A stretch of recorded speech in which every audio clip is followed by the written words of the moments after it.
पत्नीले सधैँभरि पतिको चरणामृत पिउनु पर्दछ। चरणामृत भनेको चरण पखालिएको जल। ध्यान दिएर सुन्नुहोस् है। पत्नीले सधैँभरि पतिको चरणामृत पिउनु पर्दछ र पतिसँग अनुमति लिएर पतिको थालको प्रसाद सेवन गर्नु पर्दछ। यो दुईटा कुरा नित्य गर्नु पर्दछ पत्नीले। अब यो कसले भन्नुभएको भन्दाखेरि स्वयं परात्पर परिपूर्णतम श्रीकृष्णले नन्द बाबालाई सुनाउँदै हुनुहुन्छ पत्नी धर्मको बारेमा। त अरू धेरै कुराहरू बताउनु भएको छ, सबैले कृपया ध्यान दिएर सुन्नुहोला। धेरै कुरा गर्नुपर्ने छ। भक्ति भावेन सततम भोक्तव्यम तद अनुज्ञया, अर्थात् सधैँभरि पतिको चरणामृत पिउनु पर्दछ र पतिकै प्रसाद खानु पर्दछ पतिको आदेश लिएर भनेर श्रीकृष्ण नन्द बाबालाई सुनाउनु पर्छ। यति मात्र होइन, व्रतम तपस्यामा देवार्ची परित्याज्य प्रयत्न, व्रत तपस्या अन्य देव पूजा पनि परित्याग गरेर सिर्फ आफ्नै पतिको सेवा पतिको पूजा गर्नु पर्दछ। अनि यति मात्र होइन, पतिको आदेश बिना कुनै पनि काम गर्नुहुन्न, पति द्रोह गर्नुहुन्न।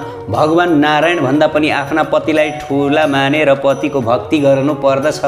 श्रीकृष्ण नन्द बाबालाई बताउनुहुन्छ कुर्याद चरण सेवाम च स्तवनम पति तोषणम तद ज्ञान रहितम कर्म न कुर्याद्वैरतः सति नारायणात् परम कान्तम ध्यायते सततम सति परपुंसां मुखम चैव सवे पुरुषम परम।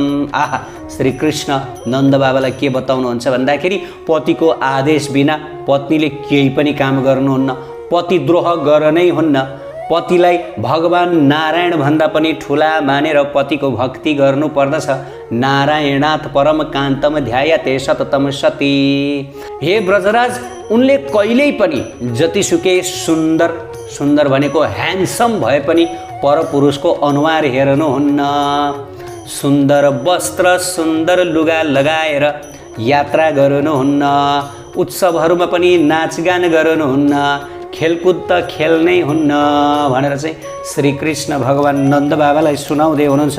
त्यसपछि अरू धेरै कुरा। त प्रिय महानुभाव हेर्नुहोस्, अब जो सनातन धर्ममा विश्वास गर्नुहुन्छ है, जो श्रीकृष्णका भक्त हुनुहुन्छ, विशेष गरी श्रीकृष्णको भक्त हुनुहुन्छ, गीता मान्नुहुन्छ भने तपाईँहरूले यो कुरा मान्नुहुन्छ। तर यदि होइन, हामी सनातन धर्मका होइनौँ, हामी हिन्दू सनातनमा जन्मिएका होइनौँ, हामी त म्लेच्छाहरू युरोप अमेरिकाको कोखबाट जन्मिएका हौँ भन्ने यहाँहरूलाई लाग्छ भनेदेखि यहाँहरूले यी कुरालाई मान्नुहुन्न, यी कुरालाई साइड लगाइदिनुहुन्छ, यो हावा कुरा हो भनेर भन्नुहुन्छ, मान्नुहुन्न। श्रीकृष्णको वचनसँग मतलब हुँदैन तपाईँहरूलाई। तर जो सनातन धर्मको हुँ म भनेर मान्नुहुन्छ, हो कतिसम्म गर्ने नगर्ने त्यो तपाईँहरूको हातमा, तर पनि मान्नुहुन्छ, यो सत्य हो भनेर मान्नुहुन्छ। प्रिय मानव, त्यसैले यो उपदेश सबैको लागि होइन, यो उपदेश जो सनातनी हुनुहुन्छ, श्रीकृष्ण भक्त हुनुहुन्छ, भगवत भक्त हुनुहुन्छ, उहाँहरूको लागि है। त श्रीकृष्ण अगाडि बताउनुहुन्छ। तर त्योभन्दा अगाडि कृपया हाम्रो यस दिव्य युट्युब च्यानललाई सब्सक्राइब गर्न नभुल्नु र साथै यो घन्टी पनि दबाइदिनु होला ताकि यस्तै अद्भुत भिडियोहरू यहाँहरूले सुरुमै हेर्न पाउनुहुनेछ। पत्नीले सधैँभरि पतिको थालबाट जे भए पनि सेवन गर्नुपर्छ, पतिबाट एक सेकेन्ड पनि छुटिएर बस्नुहुन्न। यद्भक्ष्यं स्वामिनो नित्यं तदेवं अपि योषितं नहि त्यजेतु तत्संगम क्षणम एव च सुव्रत। हे नन्द बाबा, पत्नीले नित्य पतिको थालबाट जे भए पनि खानुपर्छ, घिन मान्नुहुन्न, पतिबाट एक सेकेन्ड पनि छुटिएर बस्नुहुन्न। आजकल युट्युब फेसबुकमा पनि आइरहेछ नि, पतिबाट छुटिएर बस्ने बित्तिकै अर्कैसँग गएको, पतिबाट एकछिन पनि छुटिएर बस्नुहुन्न, पाप हुन्छ, महापाप हुन्छ। त्यसपछि फेरि नन्द बाबालाई अगाडि श्रीकृष्ण बताउनुहुन्छ पतिसँग विवाद गर्नु नै हुन्न, पतिसँग जोरको तोर गर्नै हुन्न, पतिसँग झैझगडा गर्नुहुन्न, पतिले गाली गरे पनि सहेर बस्नुपर्छ, रिसाउनुहुन्न। उत्तरे नोत्तरेम तद्वा स्वामिनश्च पतिव्रता न कोपम कुरुते शुद्धा ताडिता चापि कोपतः। हेर्नुहोस् है, पतिसँग विवाद गर्नै हुन्न। आफू जतिसुकै जान्ने, आफू जतिसुकै पढे लेखेको र पति एकदम मूर्ख स्वाट भए पनि पतिलाई कहिले पनि यो नजान्ने हो भनेर पतिसँग कहिले पनि मुख लाग्नुहुन्न। त्यो भने महापाप लाग्छ भनिएको छ, महापाप लाग्छ भनिएको छ। स्वयं श्रीकृष्ण भन्नुहुन्छ पतिले गाली गरे पनि पतिसँग रिसाउनुहुन्न। अनि त्यसै गरी आएर श्रीकृष्ण अगाडि बताउनुहुन्छ पति निदाएको बेलामा सम्भोग गर्न माग्नुहुन्न। आफ्नो छोरालाई भन्दा पनि 100 गुणा बढी पतिलाई प्रेम गर्नुपर्छ। पुत्राणाम च शतगुणम स्नेहम कुर्यात् पतिम सदा। श्रीकृष्ण अगाडि बताउनुहुन्छ आफ्नो पुत्रलाई भन्दा पनि 100 गुणा ज्यादा आफ्नो पतिलाई प्रेम गर्नुपर्छ। किन रे भन्दाखेरि किनकि पत्नीको कोही पनि बन्धु बान्धव, ईश्वर, भगवान, देवता कोही पनि हुँदैनन्। सिर्फ पति नै उनको एकमात्र बन्धु बान्धव, पति नै ईश्वर, पति नै भगवान, पति नै देवता। अनि त्यसै गरी श्रीकृष्ण अगाडि बताउनुहुन्छ कि पतिको भक्ति गर्ने नारीले आफ्ना हजार पूर्वजहरूलाई तार्दछिन्, सारा पापहरूबाट मुक्त हुन्छन्।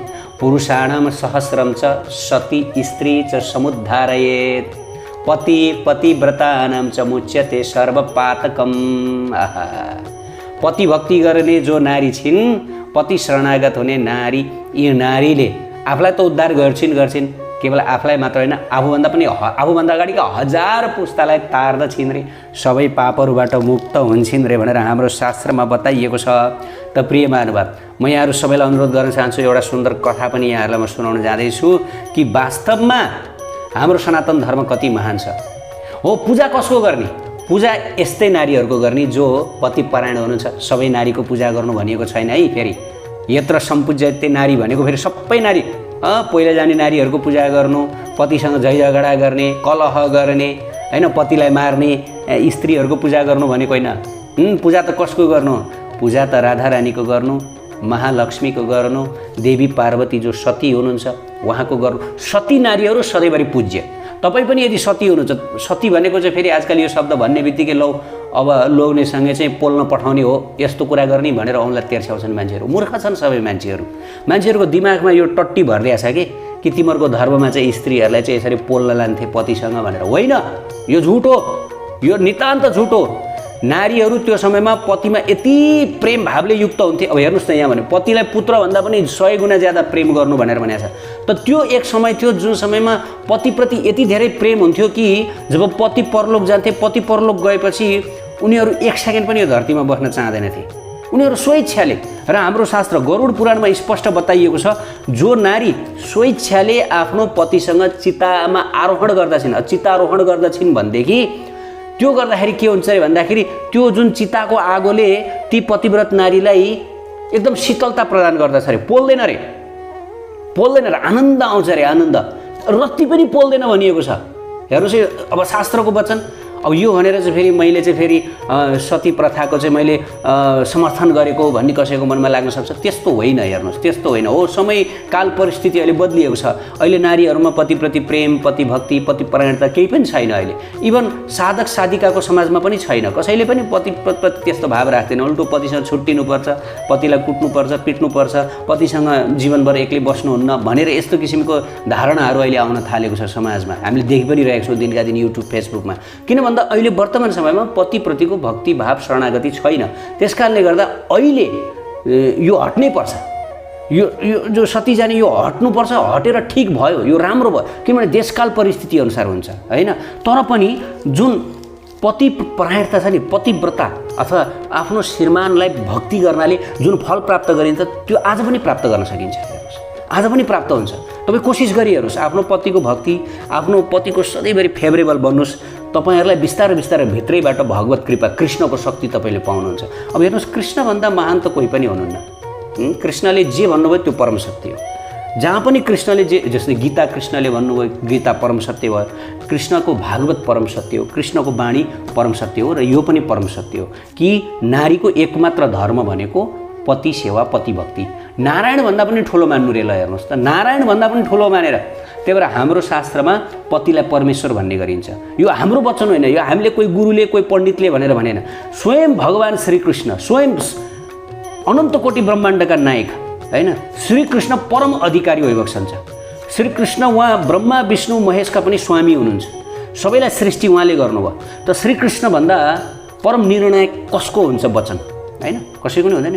त्यसकारणले गर्दाखेरि हामीले यो मान्नुपर्छ। यदि हामी सनातनी नारी हौँ, सनातनी पुरुष हौँ भने होइन, अब हामी गाईको मासु खानेको कुलमा जन्मिएका छौँ भने त ठिकै छ, यो कुरा केही पनि मान्नु पर्दैन। किनभने श्रद्धा नभएपछि नमाने भयो होइन। सब कुरा श्रद्धा त हो नि होइन। त एउटा कथा पुराणमा आउँदछ, मैले कोही महापुरुषको मुखारबिन्दबाट सुनेको थिएँ कि एक समयको कुरो, यो सारा धरतीमा चाहिँ पत्नी पीडित पुरुषहरू थिए अरे, पत्नीबाट एकदमै पीडित। यस्तो थियो अरे भन्दाखेरि सबै घरबाट पतिहरूको डुवा रोएको आवाज मात्र आउँथ्यो। धरती पुरा पुरुषहरूको आँसुले भिजिएको थियो, आँसुको खोलो बगेको थियो अरे यो धरती। अब कसरी पीडा दिएकी थिइन् होला पत्नीहरूले। हेर्नुहोस् है, कुनै ठाउँमा पुरुषहरू आत्महत्या गर्न लागेका, भिरबाट खस्न लागेको, डोरी बाँधेर झुन्डिन लागेको भने सबैतिर पुरुषहरूको बेहाल थियो। त्यो समय आएको थियो अरे कि अब यो वैवस्वत मनमन्तरमा हो कि चाक्षुष मनमन्तरमा हो, स्वयम्भू मनमन्तरमा हो, अब त्यो मनमन्तर चाहिँ म यकिन गरेर बताउन सक्दिनँ। तर कुनै एक मनमन्तरमा यस्तो एउटा घटना घटेको रहेछ यो धरतीमा। अब अनेक किसिमका घटनाहरू छन्। अब यो सारा जगतमा के घटना घटिरहेको छ त पत्नी पीडितहरू थिए। जस्तै गौतम बुद्ध आउनुभएको समयमा यो सारा जगतमा पशुहरूको रगतको खोलो बग्थ्यो, त्यति हिंसा हुन्थ्यो अरे, पशु हिंसा। त श्रीकृष्ण गौतम बुद्ध बनेर आएर उहाँले चाहिँ अहिंसा परधर्म, हिंसा नगर्नु, प्राणीहरूलाई नमार्नु भनेर यो प्राणीहरूको रक्षा गर्ने कार्य गरेर जानुभयो। त भगवान्ले युग अनुसार, समयअनुसार अनेक अवतारहरू लिएर आएर धरतीका समस्याहरूको समाधान गर्ने गर्नुहुन्छ। यो त हामीलाई थाहा छ। तब यो पर्टिकुलर समयमा चाहिँ के भयो भन्दाखेरि सारा जगतभरि पुरुषहरू यति पीडित भए स्त्रीबाट, आफ्नै पत्नीबाट, त्यसको वर्णन गरेर साध्य छैन। अब पुरा धरती पुरुषहरूको आँसुले भिज्यो, बग्यो भनेर भनेको छ है। त एक नारायण भक्त हुनुहुन्थ्यो। ती नारायण भक्त महापुरुष पनि पत्नी पीडितै हुनुहुन्थ्यो।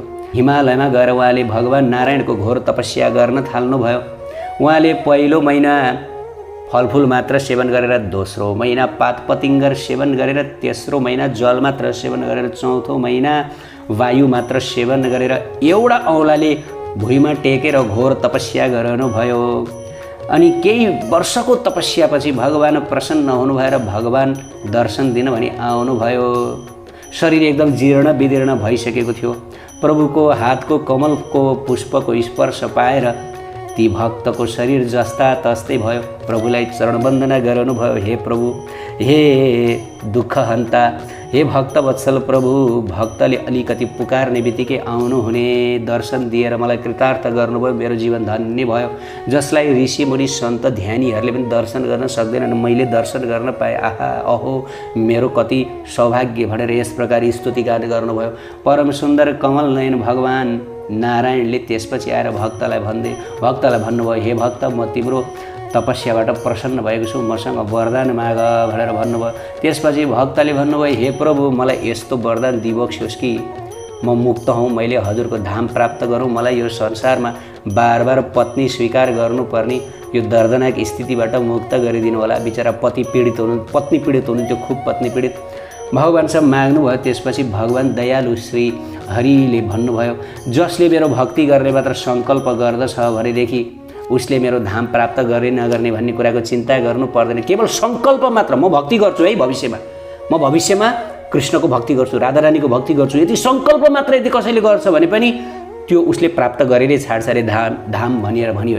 स्वयं भगवान बताउनुहुन्छ, जसले मेरो भक्ति गर्ने सङ्कल्प मात्र गर्दछ भने पनि उसले मेरो धाम प्राप्त गर्दछ, डराउनु पर्दैन। त्यो बाहेक तिमीले अर्को कुनै वरदान माग भनेर भन्नुभयो। त्यसपछि आएर ती भक्तले भन्नुभयो, हे प्रभु, यदि हजुर साँच्चै मसँग सन्तुष्ट भइबक्सन्छ भनेदेखि म हजुरसँग यति वरदान माग्न चाहन्छु कि यो धरतीमा स्त्रीहरूद्वारा पुरुषहरू अत्यन्त प्रताडित भए, पीडित भए, पुरुषहरूको आँसुले यो धरती बग्यो। म हजुरसँग यति वरदान चाहन्छु कि पुरुषहरूलाई यो वरदान दिनुहोस् कि अब यिनले आइन्दा पत्नीहरूबाट पीडा भोग्नु नपरोस् भनेर चाहिँ माग्नुभयो। त्यो मागेपछि त्यसपछि आएर दयालु भगवानले हुन्छ भनेर आशीर्वाद दिनुभयो। के वरदान दिनुभयो भन्दाखेरि, म सम्पूर्ण पुरुष जातिलाई यो वरदान दिन्छु कि यदि तिनका पत्नीले तिनलाई साक्षात् म स्वरूप मानेर, अर्थात् साक्षात् म हरि भगवान मानेर पूजा अर्चना गर्दछन्, भक्ति गर्दछन्, पतिव्रत रहन्छन् भनेदेखि तिनले अनायासै मेरो धाम प्राप्त गर्नेछन्। महान ऋषि मुनि ध्यानी तपस्वीहरूले जुन महान ध्यान तपस्या त्याग बलिदान गरेर जुन प्राप्त गर्न सक्दैनन्, त्यो कुरा ती पतिव्रता नारी आफ्नो पतिलाई भगवान मानेर भक्ति गर्ने ती नारीले सजिलैसँग प्राप्त गर्ने छिन्। यति वरदान दिएर त्यसपछि आएर प्रभु आफ्नो धाममा हिँडिबक्स्यो। त्यसपछि आएर ती भक्त पनि आफ्नो घरमा जानुभयो। त प्रिय भक्तहरू, त्यस समयबाट के भयो भन्दाखेरि सारा धरतीमा नारीहरू एकदम पतिव्रत हुन थाले। पतिलाई भगवान मानेर पति परमेश्वर भन्न त्यत्तिकै थालिएको होइन। हेर, सब कुराको शास्त्र इतिहास प्रमाण छ। नत्र श्रीकृष्णले त्यत्तिकै भन्नुहुन्छ, जो परम धर्मका जो पिता भइबक्सन्छ, जसले गीता ज्ञान बताइबक्स्यो उहाँले झुट कुरा बोल्नुहुन्छ, आफ्नो पतिलाई नारायण भन्दा पनि ठुलो मान्नु भनेर उहाँले भन्नुहुन्छ। किन वरदानै त्यही दिएको रहेछ। भले ही पति एकदमै नीच होस्, नालायक होस्, भगवान्ले वरदान दिने क्रममा यो पनि भन्नुभएको छ, नीच होस्, नालायक होस्, सम्पूर्ण सद्गुणले रहित भए पनि जो नारीले आफ्नो पतिलाई साक्षात् हरि म मानेर पूजा अर्चना गर्दछिन् उनले मेरो धाम प्राप्त गर्ने छिन्, अनायासै दुःख कष्ट नगरिकन भनेर भन्नुभयो। यो वरदान पुरुषहरूलाई दिनुभयो। त्यस दिनबाट जगतमा सबै नारीहरू पतिव्रत हुन थाले, पतिको भक्ति गर्ने, पतिको सेवा गर्ने, खूब सेवा। त अब भइदियो, कथा अहिले सिद्धिसकेको छैन। म सबैलाई भन्दछु, हेर्नुहोस्, पुराण आदिको जुन कथालाई काल्पनिक मान्ने, दन्ते कथा मान्नेहरू महामूर्ख हुन्, महादुष्ट हुन् भनिएको छ। यो चार्ल्स डार्विनको भूतलाई निकालेर फाल्नुपर्छ। चार्ल्स डार्विनले के भनेका थिए भन्दाखेरि यो सबै हिन्दूहरूका कथाहरू दन्ते कथाहरू हुन्। वास्तवमा पहिला सबै बाँदरहरू थिए। बाँदर त चार्ल्स डार्विनका पूर्वजहरू थिए। हाम्रा पूर्वजहरू बाँदर थिएन। हाम्रा पूर्वजहरू को हुनुहुन्थ्यो? हाम्रा पूर्वज श्रीराम हुनुहुन्थ्यो। हाम्रा पूर्वजहरू त महान महान भक्तहरू प्रहलाद ध्रुव हुनुहुन्थ्यो। हाम्रा पूर्वजहरू भनेको बाँदर होइन। बाँदर हो, मनुष्य मनुष्य हो। त चार्ल्स डार्विनलाई केही पनि थाहा छैन, अज्ञानी हो होइन। त प्रिय महानुभाव, सत्य कुरा बताउँछु, कथा अझै सिद्धिसकेको छैन। भइदियो के भन्दाखेरि धरती पुरा स्त्रीहरूले रित्तिँदै जान थाल्यो। किनभने स्त्रीहरू पतिको भक्ति गरेर पतिपरायण भएर उनीहरू चाहिँ सब वैकुण्ठ धाम जान थाले। धरतीमा स्त्रीको सङ्ख्या कम हुन लाग्यो, पुरुषकै सङ्ख्या ज्यादा हुन लाग्यो। यसबाट धरतीमा चाहिँ ब्यालेन्स जुन हुन्छ नि, पृथ्वीको ब्यालेन्स असन्तुलित हुन थाल्यो, असन्तुलन बढ्यो। सारा लोकपालहरू चाहिँ त्यसपछि आत्तिएर तर्सिएर ब्रह्माजीकोमा गए, त्राहिमाम त्राहिमाम, हजुरको सृष्टिमा यस्तो असन्तुलन आउन लाग्यो, पुरुषहरूको सङ्ख्या बढ्यो, स्त्रीहरू सबै भक्ति गरेर वैकुण्ठ, पति भक्ति गरेर वैकुण्ठ धाम जान थाले, लौ न केही गर्नु होला भनेर। त यस प्रकार ब्रह्माजी जो चाहिँ अब सब कुराका उत्पत्तिकर्ता हुनुहुन्छ, अहङ्कार पनि ब्रह्माजीले नै दिनुभएको, यो हाम्रो शरीर सब ब्रह्माजीले नै बनाउनु भएको।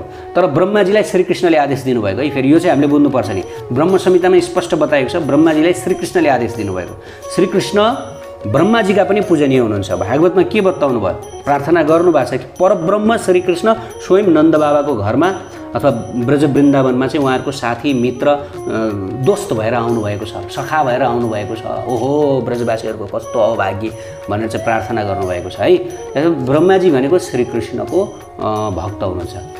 अब के भयो त्यसपछि भन्दाखेरि अब ब्रह्माजीले केही उपाय त लगाउनु पर्यो।